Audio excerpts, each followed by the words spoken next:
All right. Welcome back to another episode of the Consistency Corner podcast. I'm pumped for our guest today, Mariah Magazine, who Mariah and I met inside of, she was a guest speaker in a mastermind that I was in. And I thought she was a great teacher. We really hit it off. And she hosts a monthly networking or occasional networking group. Maybe it's not monthly, but she brings in cool people. And I always say cool people attract other cool people on the internet. And so I just appreciate her sense of community, but her expertise is in organic SEO and online business education for entrepreneurs. And so what we're going to be talking about today is marketing your business your way using YouTube. And we talk a lot on the Consistency Corner about long form content and how that's such a foundational piece of your business. And so YouTube is one of the containers that you can use for long form content. And I'm excited to learn from Mariah, who understands that showing up on Google and using organic platforms to market your business doesn't have to be difficult, doesn't have to be overwhelming.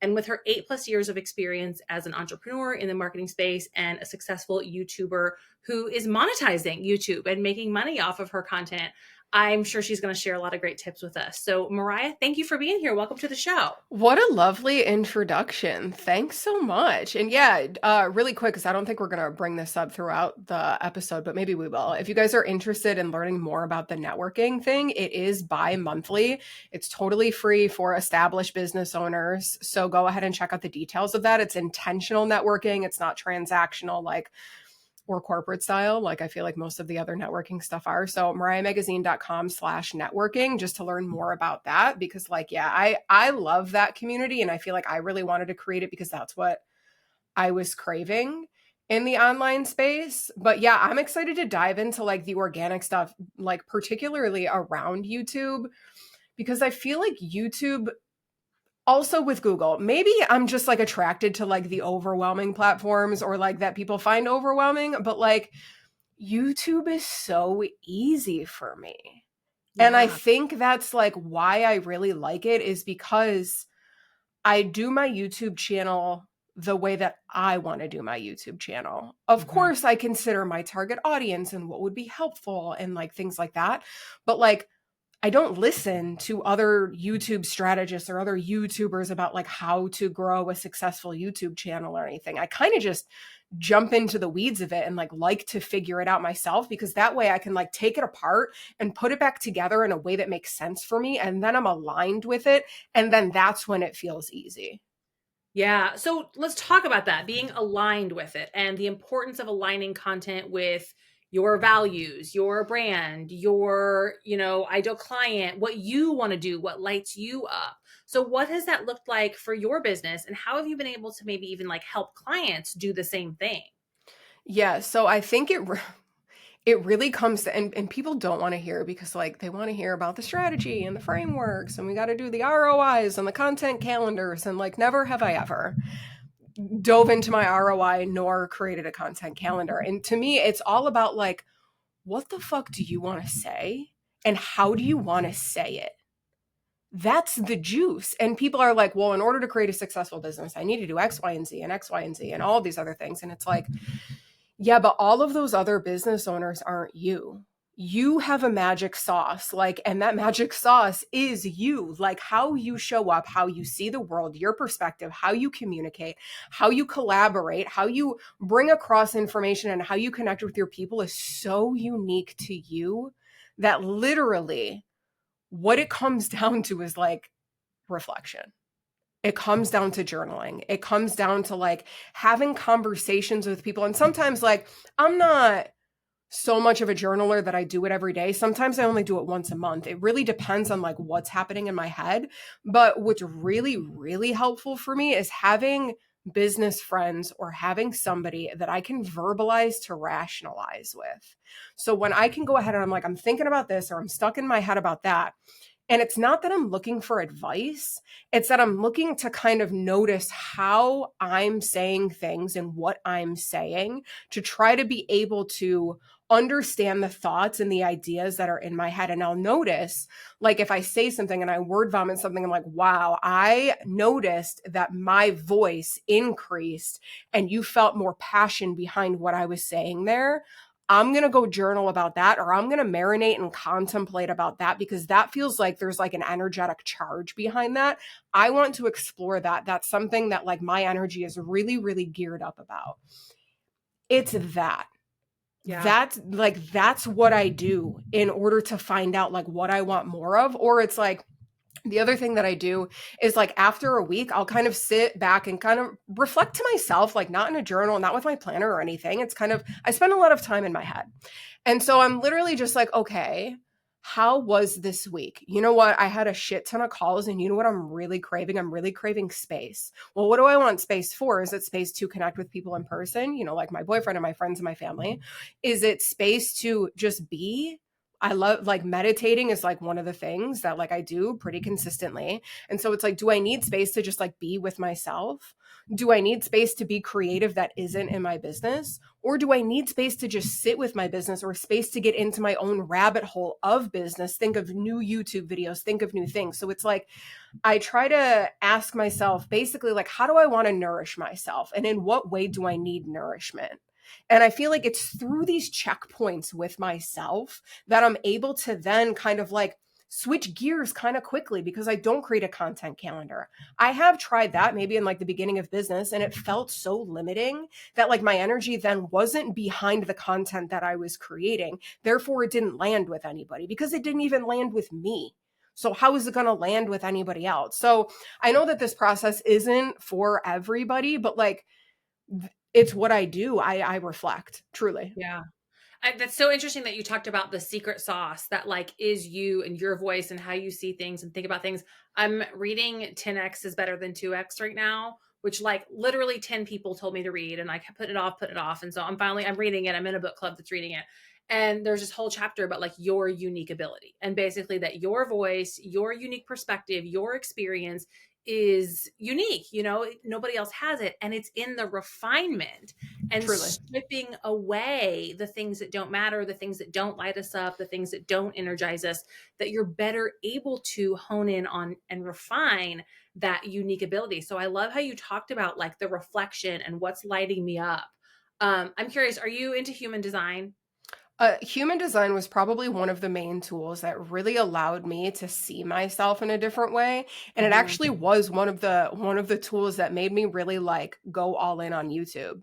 Yeah. Because like and if anybody's listening, like I'm a 1-3 generator, and I was like, okay, so I'm created literally to be the foundation of information, and like I love sharing that information. And so I was like, okay, so like educational content for other people, like you'll see it on Instagram, educational content doesn't sell. And I'm like looking at my business, I'm like, but it does for me. Mhm. Educational content sells very well for me. And then I learned about like, you know, as I was learning about human design and stuff like that, and I was like, wait, this is literally how I was created. What if I put more energy behind this and actually believe that the way that I saw my business and saw myself and saw my gifts, what if I believed that that was enough? And then that's what kind of gave me the motivation to like keep being consistent with YouTube. Yeah, and that's one thing that I love about human design is once you can like figure out, okay, you're a 1-3 generator, I'm a 6-2 generator, like what are the things that you're meant to do that are aligned with you, but then find other people who are those same things and like try to emulate them or look at them for inspiration versus somebody who's a totally different type, right? So if you're a 1-3 generator, like pay attention to what Mariah is talking about, because what aligns with you and you've done the work of trying to understand human design, it could potentially help someone else. And I think when I realized that, it helped me like, oh, okay, this person that I'm trying to learn from or this person that I'm following, like they're a totally different design. So what Yep, works for them isn't going to work for me. And so many people are like, oh, what's the right strategy? There's thousands of right truly. strategies. It's what's right for you. Yeah, yeah. And I think that that's so important. And like, if you're listening and you're like, okay, it sounds easy, but in practice, it's not. Yeah. Of course it's not. Welcome to the human experience. Like it has never been quote unquote easy, but you strengthen the muscle to keep testing and tweaking. And I think if we think about business in general, I think that business in general is a line 3. Like it just is consistent testing and tweaking. There's really no way around it. You can strategize it all you want, but you have to throw shit out there and you have to see what's going to work. And like that's where you have to build up this muscle and courage to be able to keep trying, keep iterating, because you'll start to notice once you pay attention to your energy levels and like what excites you, what drains you. And like, don't get me wrong, there are still things in my business that I do that aren't my favorite things in the entire world. It's just part of being a business owner, but I can be strategic about it. Where it's like, if I have to do something that feels shitty for me, it's like, let me do something that energizes me first so that that energy can carry me into then doing the shitty thing. Yeah. So it's like, there's just so many different ways to chop and screw this, but like, you're only going to quote, figure it out if you try to take the baby steps and figure it out. Yeah. So in terms of like trying to figure it out and knowing that YouTube can be an effective platform, blogging can be an effective platform, podcasting can be a effective platform. Like, what are some questions to maybe ask yourself if you're getting started or you don't already have long form content, which direction to go? Yeah. So I think that it comes down to what are the tasks that you enjoy doing? Mm-hmm. Where are your strengths? And what's your communication style? I think those are the 3 questions that are going to kind of like really push you in a direction of just like, there's maybe 1 or 2 that hit all 3 of those in some way that I think that will be a clearer green light of like where to start right now. Mm-hmm. And then when you're choosing one, this was the thing that always kind of held me back. It's like, well, if I choose this, then I'm choosing it forever. I'm choosing it. Now I have to go all in. If I start this, I have to go all in like forever. And it's like, no, it really doesn't have to be that way. Like you can start a podcast and then do a season and then decide that you fucking hate it. Yeah. And that's the cool thing. Like, this is your business. Like, you get to go ahead and like finagle and like change things. And people are like, well, my audience might think that I'm flaky. And I've had that thought too. Like, I also operate very quickly. Like, I take action very quickly. I have my hands in a million different things. And I've had thoughts of like, are people going to think that I'm just flip-flopping, that I don't know what I'm talking about because I'm flaky and I'm testing this and I'm testing that? They don't. People like to see how people evolve because it adds that human element of like, oh shit, I'm not the only one that's thinking, what do I do next? Or like the only one thinking that I have to test and tweak. Everybody's always doing that. And I feel like it gives more personal connection points to people. So anyways, to answer your question, I feel like those are the 3 questions of just like, what are your strengths? What's your communication style? And what do you enjoy doing? I feel like those are going to give you a clearer answer in terms of like where you want to spend your time. Yeah. And, you know, if you're like thinking, what are people going to think? Or are people going to think this about me? Guess what? People aren't thinking about you as much as you think. Like, people are not thinking about you as much as you're thinking about you. So like, don't worry about it. For the most part, people aren't even going to notice, I think. They also want to be along on the journey. Maybe this is my 3-line talking. You know what I mean? But like, so human design was really helpful for me because I was always like, I was very much a 1-line of like, I love researching. I knew that I liked researching. I wanted to be the expert. I needed the foundations in order to feel safe. But what I didn't realize about myself is that I really do learn a lot through testing and tweaking. And so that was a huge shift in my business of being like, what if I allowed people to see me test and tweak a little bit more? That drives engagement up so much on social media when I literally let people in and I'm like, yo, I'm testing this. How do we feel about this? People are like, oh my God, I love that. Oh my God, no, I don't like that. And then like people 6 months later are like, hey, you inspired me through sharing your YouTube journey. Like sharing my YouTube journey is a really big one that I share primarily just on Instagram stories, to be honest. I don't really make very many posts about it or send things to my email newsletter, but it's that I get people consistently reaching out and being like, you're really inspiring me to like dive into something and just take baby step towards it. But if I would have had that same mindset of like, I can't share this until I've already made it or I've already like been successful with it, I would have lost all of those connection points with my people. Yeah. It's so cool to feel like you're behind the scenes and like seeing information that like other people aren't seeing. We love that. That's why user generated content, UGC content is so big. As humans, we love that shit. Yeah. And the market and the technology are evolving so fast. So obviously, we're all learning. Obviously, we're all testing things, trying things out. And I think that transparency is one of the things that I love about like the female business owner community is that we are willing to talk about it. We are willing to pull back the curtain and say, like, I'm going to try this. I'll let you know how it goes. Yep. Yeah, for sure. For sure. Yeah. That's one of the things that like that's one of my values that I kind of come back to over and over and over again of just like how can I continue to be transparent, and that's what makes me stand out, especially in my industry of search engine optimization. Most people, most agencies don't want to tell you about SEO. They don't want to teach you because they want you to pay for their retainers. I don't have an SEO agency. I don't like operating with retainers, which took a lot of testing and tweaking for me to figure out, but I don't want to manage a team. And so I would rather step into the consulting and the education space. So I would rather pull back the curtain and be like, yo, this is literally how you do it, because I can't help everybody. I'm only one person. And that's one thing in my industry that like is ridiculous in terms of age. Like they won't tell you shit about shit, honestly. But like that's one of my superpowers that I consistently lean into.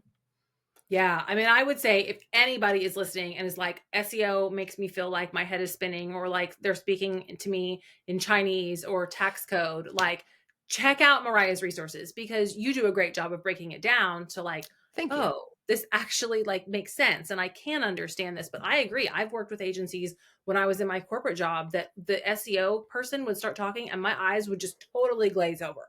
And Yeah. I'm like, I don't know what you're talking about. But it doesn't Yeah. have to be that complex. It doesn't, but I also think, like each of us we're our own unique puzzle piece that kind of fits with other people's puzzle pieces in the world, because like we all have our zone of genius. And imagine if everybody had the same zone of genius, the world would be boring and awful and it would be super competitive. But we all have our unique places.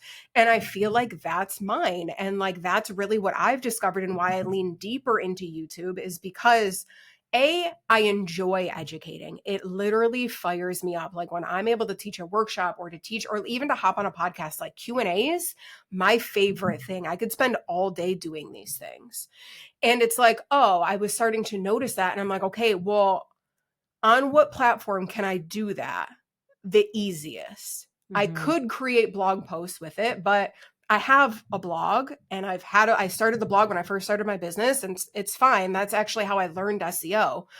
But I don't really create blog posts anymore because writing out content doesn't feel fun for me. Mhm. It's the being able to speak and show like actual videos and examples that feel the most fun for me. And it's funny because like my entire YouTube channel is mostly tutorials and like reviews of stuff.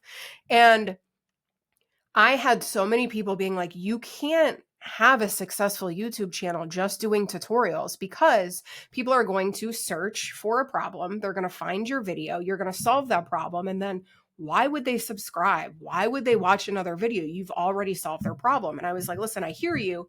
And logically that makes sense. But tutorials are so easy for me. I can whip out like 3 of them in 3 or 4 hours. And I only post one YouTube video every other week.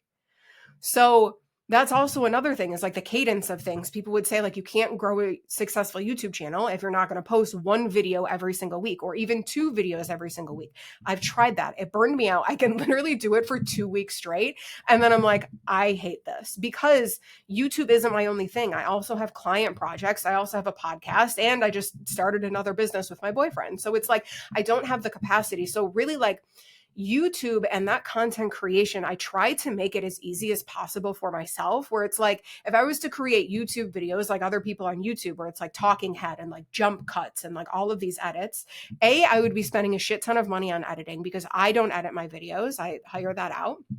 And I would never create them. I notice so much resistance when it comes to like creating a talking head video. But when it comes to a tutorial, I'm like, yo, this feels so easy to me.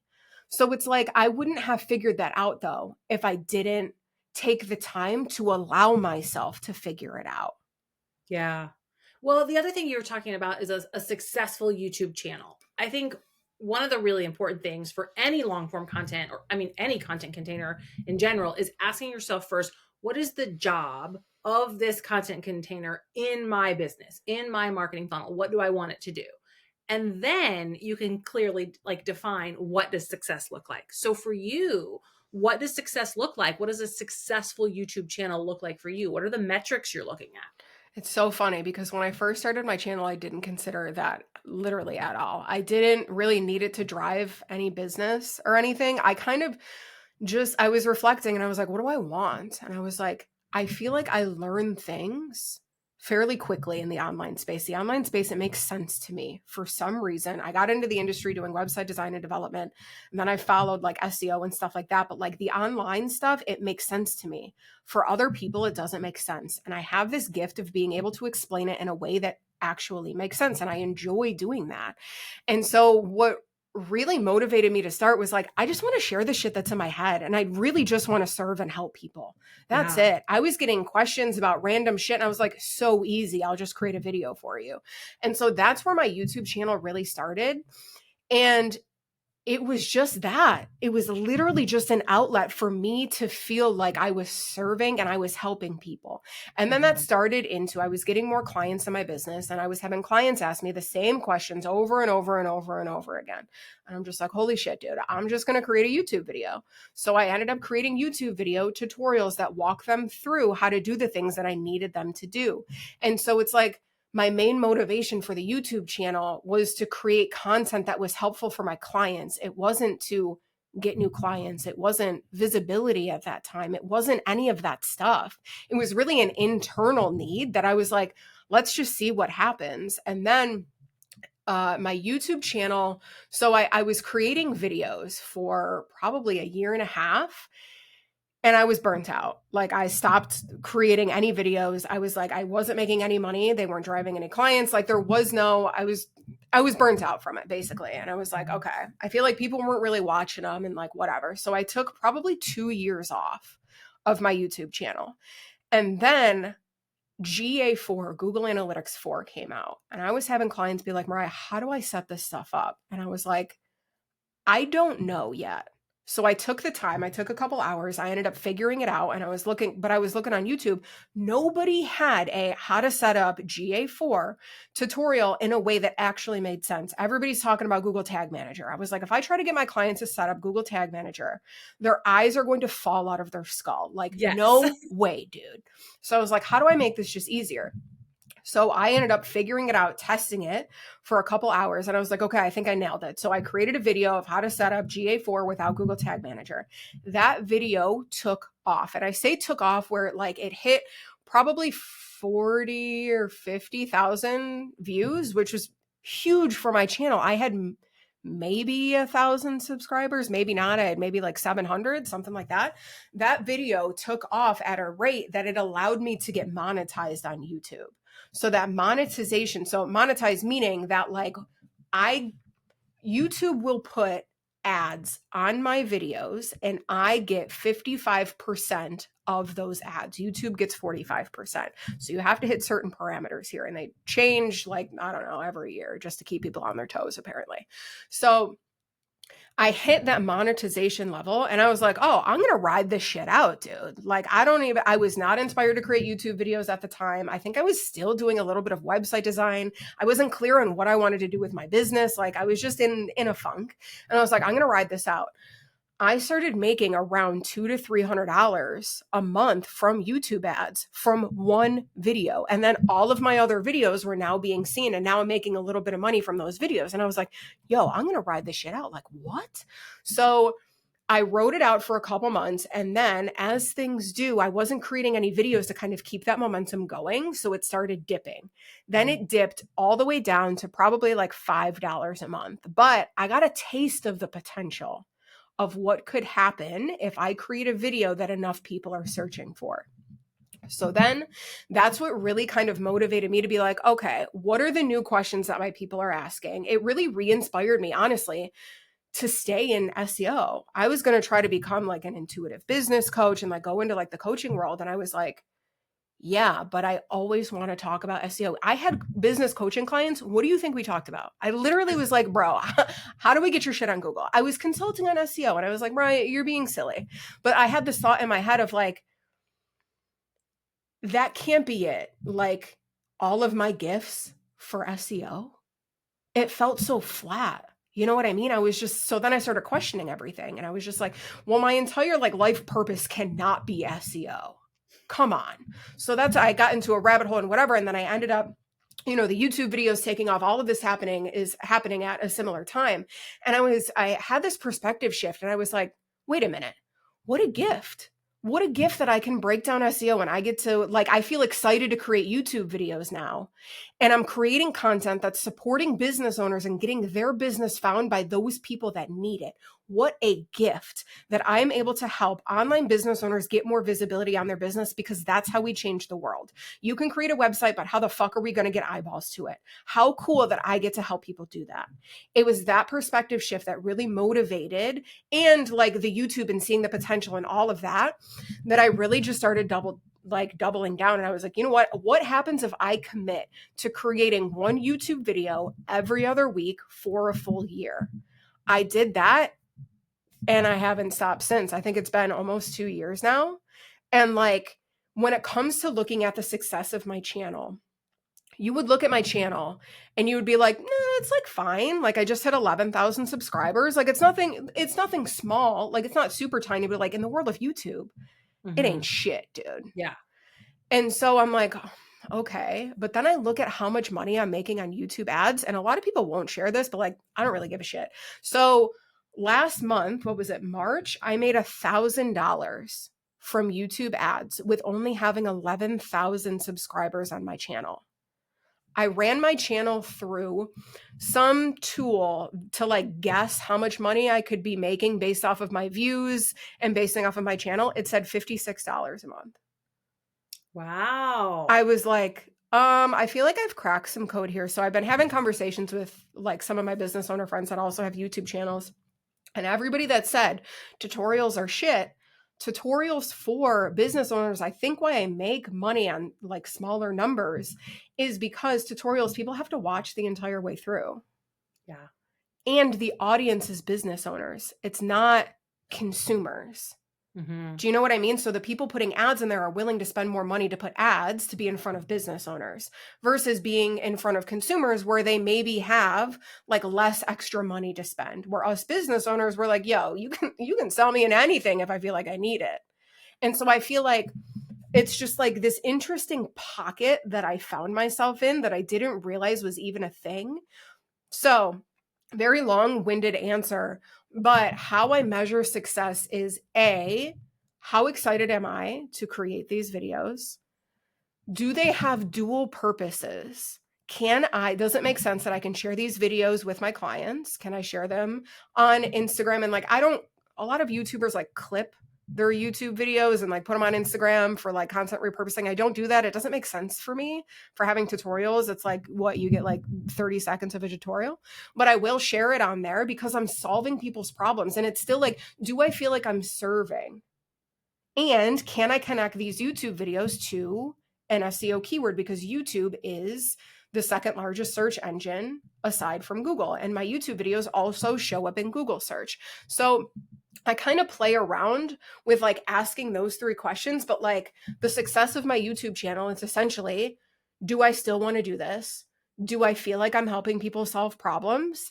And is it generating visibility for my business? Now I consider that too, because now people are finding me. They're finding my tutorials for SEO. They're like, holy shit, Mariah knows what she's talking about. I love how she explains things. So they're buying my digital products. They're reaching out for consulting. I'm getting SEO clients. I'm getting people reach out about like reviewing software and like possible like collaborations and like in that way. And so it's really cool to think that all of this came from me just wanting to help people figure out literally how to put an announcement banner on their WordPress website. Yeah. And what's interesting as you share the story is that this is a process and it's a journey. And there was not an easy button. There was not an overnight success. There was not tips, tricks, and hacks to, be a top YouTuber. It was a journey.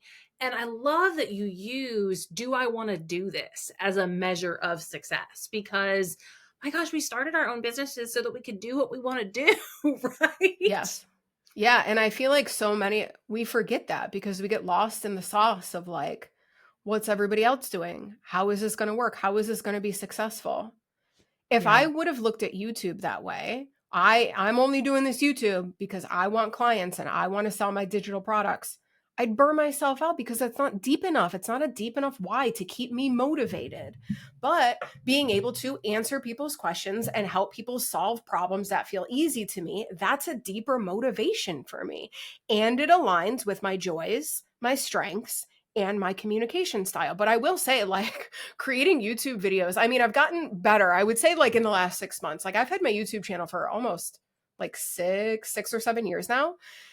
Up until 6 months ago, I would still sweat when I was recording YouTube videos. So don't think just because I record YouTube videos, like, they're comfy for me. Like, there is still this thing of like, oh my God, am I going to fuck up? Am I going to get mean comments on this? I will say I have been very lucky. There's only been a couple assholes out there in the YouTube world, but it's like, I still question things, but I come back to the pillar of, is this helpful for people? Does this feel fun? And does this align with where I want my business to go?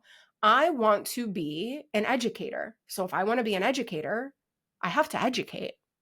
And how can I educate and give value in a way that feels fun for me? It's workshops. It's going into masterminds and teaching things to people. It's doing podcast interviews. It's having a YouTube channel. But if there comes a time where YouTube feels completely draining to me, I'll take a step back. Yeah. I'll And you did. reevaluate my business. Yeah, you did. You took a break for a while, and Yep. that makes sense that you were able to like put it on the shelf and come back to it. And we talk a lot in the consistency corner that consistent doesn't have to mean constant.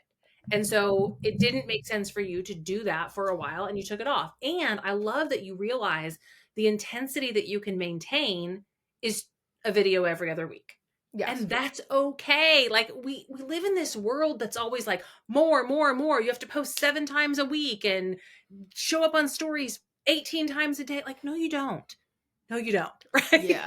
Yeah. It's like, oh my man, if you get stuck in this YouTube rabbit hole and you're looking up like YouTube tips to grow a channel, they'll be like, post weekly, 2 times a week. And I'm like, I can't. That Mhm. that I've realized is my hard stop. Maybe there comes a time where I loosen up client projects a little bit and I have more flexibility in my schedule and I can put more time and energy into YouTube to do it weekly, but that's not right now. Yeah. And Well, I so it's also, like, just, can I let that be enough? And then I look at my numbers.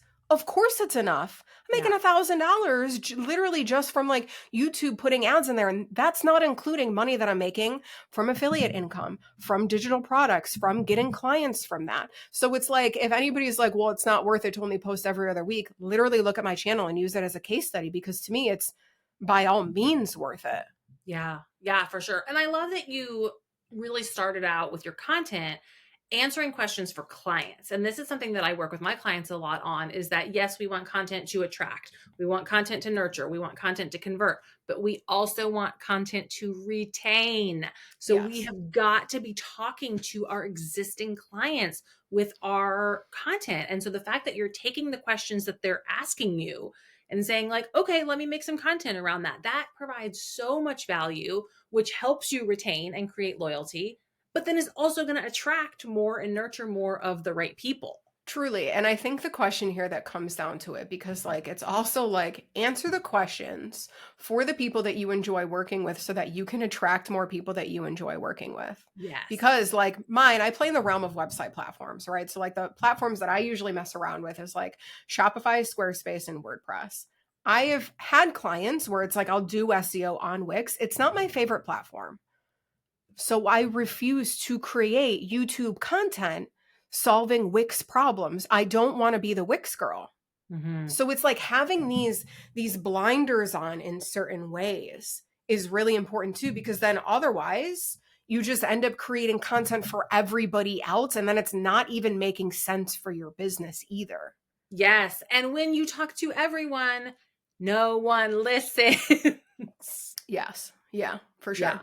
I'm curious about YouTube Shorts and if that is something that you have dug into or if you're repurposing Instagram content there, or what's your strategy around shorts? Yeah, there is. I mean, like, I have very little strategy for this, but What are you there's no experimenting with on shorts? there's no strategy for shorts, girl. So basically, I was dicking around with shorts for a bit, and basically what I did this series on my Instagram that was like DIY SEO tips, and I think I went up to like, I don't know, 15 or 16 or something. So I would just take those and then post them on YouTube Shorts on the weeks that I didn't have full videos going out.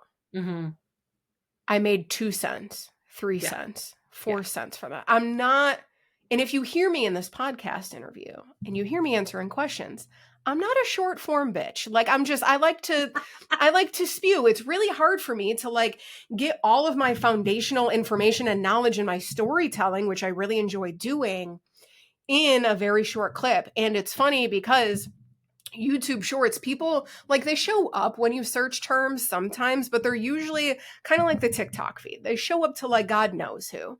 So like, they're the content that I get the most like thumbs down on, like the most dislikes on YouTube. And I'm just like, yo, whatever. So if I create an Instagram reel and that feels fun, I will repurpose it for YouTube Shorts just because it's already there. But like, it is by all means like not a strategy of mine.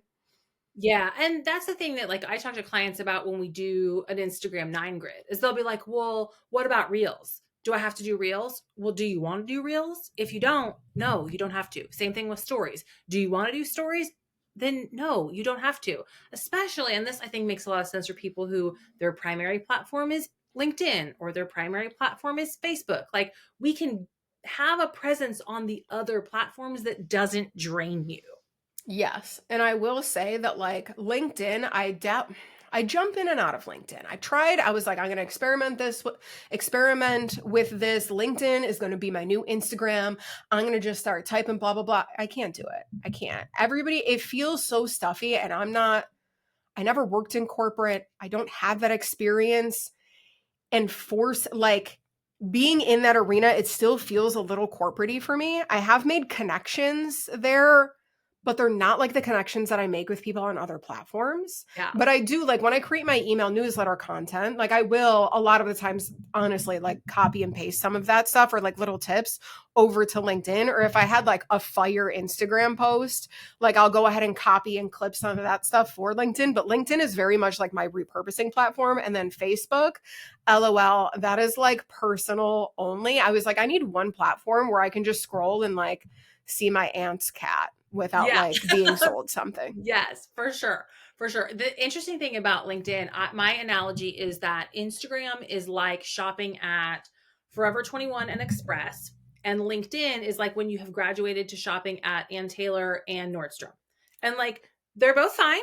I could actually shop at all 4 of those places, but like, they're for different things. Different vibes. Yeah, for sure. Well, this was so helpful, and I definitely recommend everybody check out your YouTube channel. We'll link it in the show notes because SEO is evolving and things are changing. And so I love that you help people kind of stay up to date and educate them with those tips and tutorials. And I love that like that kind of reignited you with GA4, because that was like oh my gosh, what is happening for a lot of people, right? Yeah, it really was. And honestly, it was like a what is happening for me. Like, I had to hire people in the SEO world that know more than me to train me on GA4, because I was like, I feel like a silly little puppy looking at this. I was like, I have no idea what I'm looking at. You know what I mean? But it's like, can we allow ourselves to find the resources that support us? And that's really important to me, especially in the small business owner and like the medium-sized business owner world of like, we don't have teams of humans. We don't have access to like unlimited amounts of money to be able to hire all of this support. So how can we figure out and solve our problems baby step by baby step? And like, that really is what inspires my channel. And like, sometimes I will put like web tech tutorials, or like I did a review on an AI tool that I was using and stuff like that. So it's just like an all-encompassing like online business owner kind of channel, but through the lens of like tech, websites, and SEO. So yeah, definitely check out my YouTube channel. You can search Mariah Magazine over there and I should come up. Yeah, for sure. Well, I want to ask a couple questions just to wrap us up and get to know you a little bit better. And we always talk about brand values on the Consistency Corner podcast. So I would love to know, what is one of your brand values and how did you land on that? And how does it kind of guide your day to day? Yeah, I would say authenticity and transparency. I And was like like, literally going to say those words for you if you didn't say them. yeah, So I'm so glad that's what yeah, you said. it's and I kind of already explained the transparency one essentially, but it's like I want people to be empowered. And like my whole thing when I hop on sales calls with clients, because I do have like a done for you foundational setup that I do for clients. It's not like an ongoing retainer thing, but I help us like get your SEO foundation solid so all of your results can stop slipping through the cracks. But I tell my clients, I'm like, I don't want you to need me forever. Yeah. I don't. I was like, because also as a business owner, you hire an SEO agency, it's $1,000 to $3,000 a month for 6 to 12 months. And then you could get amazing results. But after that, then what? You have no idea what they did, how they did things, how they even look at websites, and you still don't understand SEO. And I'm not saying that you have to become an SEO expert, but SEO is about infusing SEO friendly habits into the things that you're already doing. Let me set up your foundation and then show you what are those things that you should be doing. Because that if you hire an agency, you're kind of left after that package of just like, how do I keep this going? And then you feel like you have to hire them over and over and over again. And like, I just never wanted to do that. So I'm just like, how can I make my process, my frameworks, all of my stuff transparent? It's really, really, really important to me. And then authenticity, it's kind of like a fluffy word thrown around Instagram, but like there really is a deeper meaning to it of like truly like when I think about authenticity, I think of the Instagram trend that was going around where it was like, what are you calling in this year and what are you releasing for this year? And I was like, I'm calling in like things that I want to do for me and releasing anything that I don't want to fucking do. Like that's what I mean when it comes to authenticity. Like I am willing to experiment and test and tweak. I'm willing to self-reflect, to see myself and to like shift perspectives and to get to know what I want. And then I am committed to making those changes in those like in my business and in my personal life. That is what authenticity means to me. It's like when I know better about myself, about my process, about the world around me, I do better. And I keep trying to like align that with what it means to be me so that business becomes easy. And by all means, I'm not saying that business is easy, but it can be easy. Like if you were to ask me right now, is YouTube easy or hard? It is fucking easy for me. It is easy, but it's only because I've taken the steps and put in the work to do all of these things. And that's what I mean by authenticity. I show up and I market in a way that feels aligned for me. And I test and tweak to dabble and to get a taste of all of the other things to then run through the filter of, does this or a part of this feel aligned for me? And then allow myself to keep like reconstructing what authenticity means for me, because who I am today is not who I was 3 weeks ago or 5 years ago. Authenticity keeps changing too. And that's a piece that we don't talk about. Yeah. Oh, that's so true. Do you follow Rachel K. Albers on Instagram? I don't. So she has a podcast called Marketing Muckraking, and it's fascinating. You would love it. But she talks a lot about unbranding your personal brand in like the world of capitalism and consumerism, and how like as humans, it is difficult for us to be a quote unquote consistent brand because we are complex. We are always evolving. And so I love what you say that like the authentic self that I am today might not be the same as the authentic self I was 3 weeks ago because I'm growing and I'm learning. Yeah, yeah, I love that. And like I truly believe that like you have to allow your business to evolve as you evolve. That otherwise you're going to get burnt out. Yeah. Absolutely. Well, one of my personal values over here at the Consistency Corner is all about growth mindset and personal development. So I love to ask our guests, what is a personal development book or podcast or resource that you love and would recommend? Yeah, so personal development. Okay, so the book that like changed the game for me, this was like when I first started my business, but this is the book that really like shifted things, Untethered Soul by Michael Singer. I think that's the author. It like blew the lid off of like how I looked at things. And then I would say like now Anything Joe Dispenza or Bruce Lipton.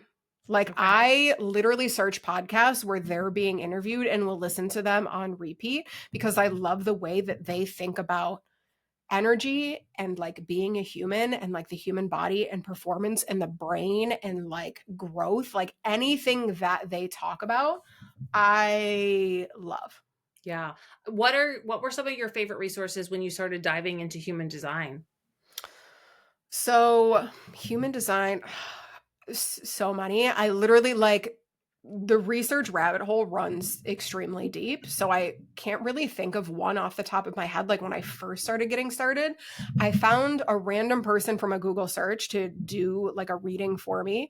And that was really good. That started me. And then one of my coaches actually bought me the Gene Keys book. And so Gene Keys wraps really well into human design that kind of play off of each other. So that Gene Keys book was a game changer. It's extremely intense and heavy. It's not like a sit down and read type book. But then as my human design journey went on, I found Rachel from Pure Generators. And she ended up creating the modern guide to human design. And we interviewed her on my podcast, Curiously Guided, and she ended up sending us a book. I wish that that was out when I first started diving into human design. It's the only human design book that will also dive into variables, which I have Mhm. found pretty profound in terms of like how I operate in day to day. So like if I can make one recommendation, it's The Modern Guide to Human Design by Rachel Lieberman, like hands Okay, down my awesome. favorite. Yeah. I think when I first got into human design, it was like, whoa, this is a lot. I can't go down this rabbit hole. And it's because like in my life, I didn't have the capacity at that time. So it was like, okay, I'm a generator. I know that. We're gonna put everything else over here on the shelf. And like we can come back to it in the future. Yes. And so I've been able to come back to like, okay, I'm a 6-2. What does that mean? What does being a 6 mean? What does being a 2 mean? I'm not there with Gene Keys yet, but it's all a journey and a process. Yeah, it really is. And like if you're diving into human design, gene keys, whatever, do recommend finding a reading, getting a reading from Mhm. somebody. It really does kind of help understand the foundations. I'm all about the foundations of things. Yeah, for sure. And like pieces, just like you were saying, you learn about the profile. I would suggest diving into your type, your profile, your strategy, and your authority. Those are Mhm. the four things that I would really, really suggest kind of diving into and playing with because, like, they can really shift how you make decisions, which is really Yeah. helpful. And I've dove into them literally, like, for my boyfriend. If anybody knows about astrology, he's like mostly Capricorn in his chart, but like, so he thinks that this is all horseshit, bullshit. And I learned about his human design stuff and it's basically changed how we interact and communicate and like our relationship and stuff because I feel like I can see him and understand how he thinks about things because it's different than me. Yeah. Yeah. That's interesting. All right. Well, our last question is what is something that you are really consistent with, either in your business or your personal life, that you are really proud of? Okay, so I would say meditation. Been pretty consistent for that for probably around 8 years now, 6 years, 8 years, somewhere around there. I would say meditation and more recently, like going for walks outside every day, even if it's cold. Okay, that's awesome. I love it. Meditation is one of those things that like I hear people talk about that like once you get consistent, you're like, "Oh my gosh, how did I like not do this before? This is game changing." It's just that getting to that point of It's the t- consistency. it's the tool where it's like when you feel like cloudy, it's the tool that I can always come back to. Mhm. It's just like it's a really good tool to have in your tool belt for like when you need it. It's harder to do it when you're feeling good. You know what I Yeah. mean? I'm just like, yo, I'm having a fucking killer week. Meditate, what's that? Don't know her. And then I'm like, oh, LOL, yes, I do. Go sit down. Go meditate. Yeah. Awesome. Well, Mariah, thank you so much for being here. This was an awesome conversation. Let everybody know where they can connect with you, where you hang out the most online, YouTube, I'm sure. And we'll link everything in the show notes too. Yeah, for sure. So my website, mariahmagazine.com is kind of where you can find like a little bit of everything, like my past workshops. I have a DIY SEO course, and you can find the links to all of my social media channels on there. But my YouTube channel, like I said, is Mariah Magazine. So you should be able to just search that. And then over on Instagram, Mariah Magazine CO. That's where I connect. I love hanging out on Instagram stories for the most part. But yeah, I would say that those are probably the main ones. All right. Awesome. Thank you again so much. This was a great conversation. Yeah, thanks so much for having me.